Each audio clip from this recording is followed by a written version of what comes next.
Welcome back to Lily's kitchen magic. ഇന്ന് ഞാനിവിടെ prepare ചെയ്യാൻ വേണ്ടി പോകുന്നത് ചൂര മുളകിട്ട് വറ്റിച്ചതാണ്. വളരെ ടേസ്റ്റി ആയിട്ടുള്ള ഒരു അടിപൊളി മീൻ കറിയാണ്.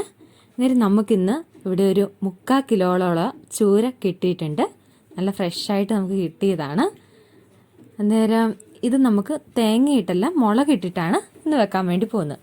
ഇതിന് ഞാൻ ആദ്യം ഈ ചൂര നന്നായിട്ട് കഴുകി വൃത്തിയാക്കി നല്ല ചെറിയ പീസായിട്ട് ഇവിടെ വെച്ചിട്ടുണ്ട്. അതാണ്. അത് കഴിഞ്ഞ് ശേഷം നമുക്ക് വേണ്ട ഓരോരോ ചേരുവകൾ നോക്കാം. മുളക് പൊടി, മഞ്ഞൾപ്പൊടി, ചുവന്നുള്ളി, പച്ചമുളക്, വെളുത്തുള്ളി, കുടംപുളി, കറിവേപ്പില, ഇഞ്ചി, മല്ലിപ്പൊടി, ഉപ്പ്. ഇത്രയും ചേരുവകളാണ് നമുക്ക് ഈ മുളകിട്ട് വെക്കുന്ന ചൂര മീൻ കറിക്ക് ആവശ്യമായിട്ടുള്ള ചേരുവകൾ. ആദ്യം നമുക്കിതിൻ്റെ ഒരു അരപ്പുണ്ടാക്കാം. ആദ്യം നമ്മൾ ഇതിന് വേണ്ടിയിട്ട് മുളക് പൊടി എടുത്ത് നമുക്ക് ഏറെ വേണം, ഒരു 4.5 ടീസ്പൂണോളം മുളക് പൊടി ഇതിനാവശ്യമാണ്. മുളകിട്ടാണ് വെക്കുന്നത്. പിന്നെ 1/2 ടീസ്പൂണോളം മഞ്ഞൾപ്പൊടി, 2.5 ടീസ്പൂണ് മല്ലിപ്പൊടി. ഇനി നമുക്ക് ഇതിലേക്ക് കുറച്ച് വെള്ളം ഒഴിച്ച് ഒരു പേസ്റ്റ് രൂപത്തിലേക്ക് നമുക്കിത് മാറ്റിയെടുക്കാം. വെള്ളം ഒഴിച്ച് നന്നായിട്ടൊന്ന് ഇളക്കി എടുക്കുക. ഇനി ഇതൊരു പേസ്റ്റ് രൂപത്തിലേക്ക് ആയി കഴിയുമ്പം നമുക്കിനി ഇത് കുക്ക് ചെയ്യാവുന്നതാണ്. ആദ്യം ഞാനൊരു മൺചട്ടി എടുത്ത് വെച്ചിട്ടുണ്ട്. ഇനി അതിലേക്ക് നമുക്ക് ആവശ്യത്തിന് എണ്ണ ഒഴിച്ചു കൊടുക്കാം. എണ്ണ ചൂടായി കഴിയുമ്പോൾ നമുക്ക് ഓരോന്നായിട്ട് നമുക്ക് മൂപ്പിച്ചെടുക്കേണ്ടതായിട്ടുണ്ട്. ഇപ്പോൾ ഏകദേശം എണ്ണ ചൂടായിട്ടുണ്ട്.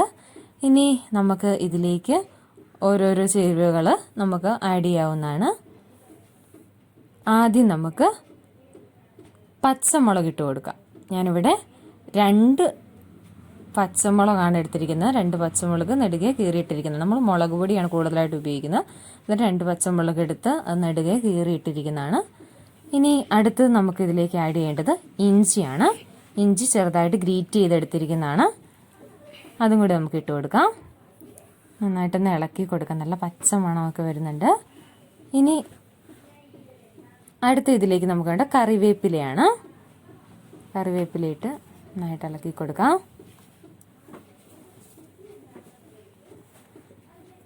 ചുവന്നുള്ളി വളരെ കുറച്ച് മതി. ചുവന്നുള്ളി ഒരു 3 ചുവന്നുള്ളിയാണ് എടുത്തിരുന്നത്. വെളുത്തുള്ളി നടുകെ കീറിയിട്ടിരിക്കുന്നതാണ്. അതും കൂടി ഇട്ട് നമുക്ക് നന്നായിട്ട് ഇളക്കി കൊടുക്കാം.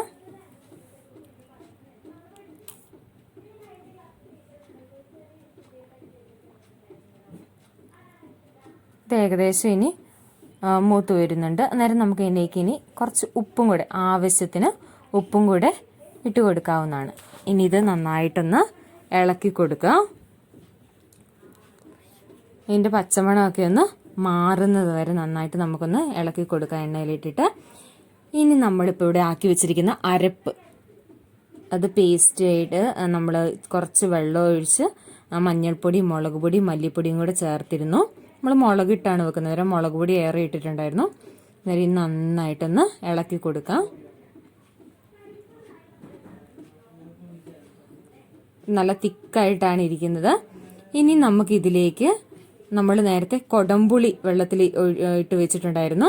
ആ കൊടംപുളി നമുക്കിതിലേക്ക് ആഡ് ചെയ്യാവുന്നതാണ്. കൊടംപുളിയും കൂടി ഇട്ട് കൊടുക്കുക. ഇനി നന്നായിട്ട് ഇളക്കി കൊടുക്കുക.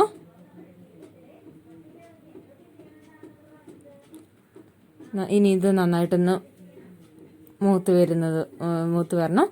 ഇനി നമുക്ക് ഇതിലേക്ക് ഏകദേശം നമ്മുടെ ഇതായിട്ടുണ്ട്. ഇനി ഇത് കുറച്ച് ആറാകുന്നത്. നമുക്കിനി ഇതിലേക്ക് ആവശ്യത്തിനുള്ള വെള്ളം ഒഴിച്ചു കൊടുക്കാം. നമുക്ക് ഒത്തിരി മീൻ വലുതായതുകൊണ്ട് നമുക്ക് ഒത്തിരി വെള്ളം ഒഴിച്ചു കൊടുക്കേണ്ടതായിട്ട്, മീൻ മുങ്ങുന്ന അത്രയും വെള്ളം ആവശ്യമാണ്. ഇനി ഇപ്പം നമ്മളിതിലേക്ക് നമ്മൾ നേരത്തെ കട്ട് ചെയ്ത് വെച്ചിരിക്കുന്ന ചൂര മീനിൻ്റെ ഓരോരോ പീസ്, ചെറുതായിട്ടുള്ള ഓരോ പീസ് നമ്മളെടുത്ത് ആ ഒരു ചാറിലേക്ക് ഇട്ട് കൊടുക്കുകയാണ്.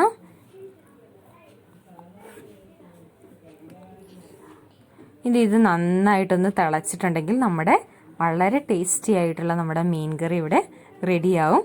നേരം നമ്മളിപ്പോൾ ഇതൊക്കെ നന്നായിട്ട് ഒന്ന് ഇളക്കിയും കൂടെ ജസ്റ്റ് ഒന്ന് ഇളക്കിയും കൂടെ കൊടുക്കാം നേരത്തേക്ക്. ഇനി ഇത് ഏകദേശം തിളയ്ക്കാനൊക്കെ തുടങ്ങിയിട്ടുണ്ട്. നന്നായിട്ട് തിളച്ച് കഴിയുന്നവരെ നമുക്കൊന്ന് വെയിറ്റ് ചെയ്യണം. നമുക്കൊരു പാത്രം വെച്ച് ഇത് മൂടി വെക്കാവുന്നതാണ്. നമ്മുടെ ചൂരക്കറി റെഡി ആയിട്ടുണ്ട്. നന്നായി തിളച്ച് നല്ല സൂപ്പറായിട്ടുണ്ട്. നേരം മുളകിട്ട് വെച്ച ചൂര മീൻ കറി ഇവിടെ റെഡി ആയിട്ടുണ്ട്. നേരം നിങ്ങളെല്ലാവരും ഇത് ട്രൈ ചെയ്യണം. അതുപോലെ തന്നെ എൻ്റെ ചാനൽ ഇതുവരെ സബ്സ്ക്രൈബ് ചെയ്തിട്ടില്ലെങ്കിൽ എല്ലാവരും സബ്സ്ക്രൈബ് ചെയ്യണം. അതുപോലെ മറ്റൊരു വീഡിയോയുമായിട്ട് വീണ്ടും കാണാം. അതുപോലെ ഞാൻ ഇതിൻ്റെ ഡീറ്റെയിൽസൊക്കെ ഡിസ്ക്രിപ്ഷനിൽ കൊടുത്തിട്ടുണ്ട്. നിങ്ങൾക്ക് എന്തെങ്കിലും ഡൗട്ട് ഉണ്ടെങ്കിൽ ഡിസ്ക്രിപ്ഷനിൽ നോക്കിയാൽ കാണാവുന്നതാണ്. താങ്ക്